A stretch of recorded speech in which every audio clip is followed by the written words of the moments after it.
Bisect, c'est un des outils que nous propose Git. Il nous aide à résoudre un scénario dans lequel une régression est apparue, mais on ignore à partir de quel commit.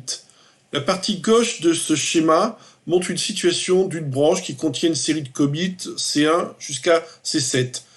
On repère une régression au niveau de C7, la branche courante, enfin le commit courant. On sait que le dernier commit qui fonctionnait, c'était C2, il est là.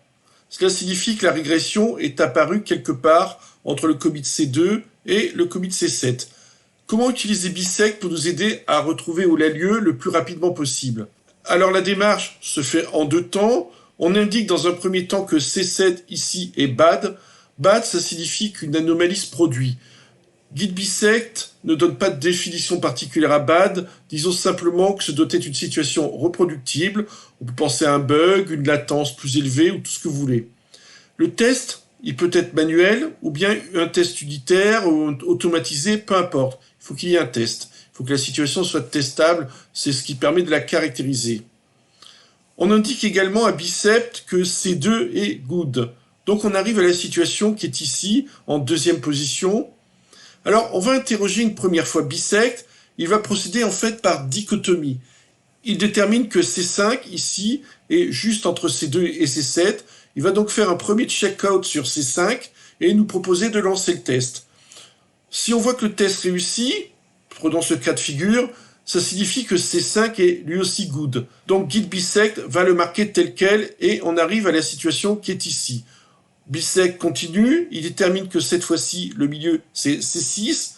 Imaginons que C6 soit good. Dans ce cas-là, la régression est forcément apparue sur C7.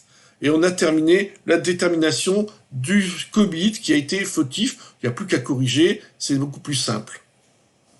Bisect propose en réalité deux modes. Un mode manuel, c'est celui que j'ai largement décrit tout à l'heure. Dans ce mode, c'est à nous de faire les tests et indiquer le résultat à Bisect. Il existe aussi un mode automatique. Dans ce cas, on doit disposer d'un test scriptable. Dans ce cas, Bisect se charge de faire la recherche automatiquement pour nous. Alors, on va faire une démo du premier cas. Ça nous permettra de nous familiariser avec les commandes. Revenons vers notre Git. On va faire un premier git log. Voilà. Vous reconnaissez ici des commits, C1, je veux dire, jusqu'à C7. C'est la situation que j'ai décrite dans la présentation de tout à l'heure. Moi, ce qui va m'intéresser, c'est C2. Pourquoi? Parce qu'on a dit que C2, il va être bad. Mais pour ça, j'ai besoin de connaître au moins les premiers chiffres de son ID. On sort un peu. Alors, pour activer Bisect, il y a une commande à lancer qui est git bisect start. Voilà. On le laisse démarrer, c'est parfait. Là, regardez ici, il est passé en mode bisecting.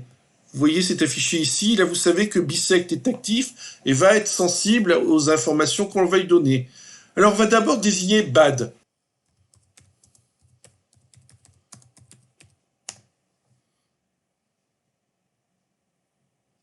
On va maintenant définir le good. Vous vous souvenez, on a récupéré tout à l'heure l'ID. Allons-y. Git bisect. La commande, vous le devinez, c'est good. Et là, on va mettre l'ID. Voilà. Là, vous voyez ces informations. Bisect a un petit peu travaillé.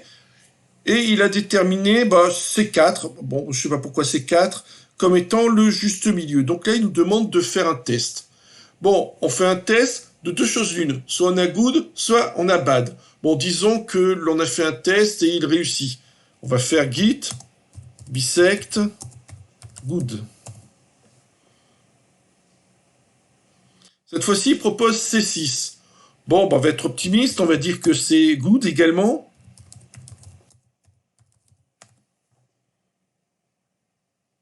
Et voilà. Là, il nous dit quoi? Qu'il a déterminé le commit sur lequel les choses se passent pas bien. Donc, il a commité dessus et il nous dit que c'est C7. Il ne reste plus qu'à examiner le code que l'on a modifié dans ce commit pour essayer de déterminer l'erreur, le bug et le corriger, bien entendu.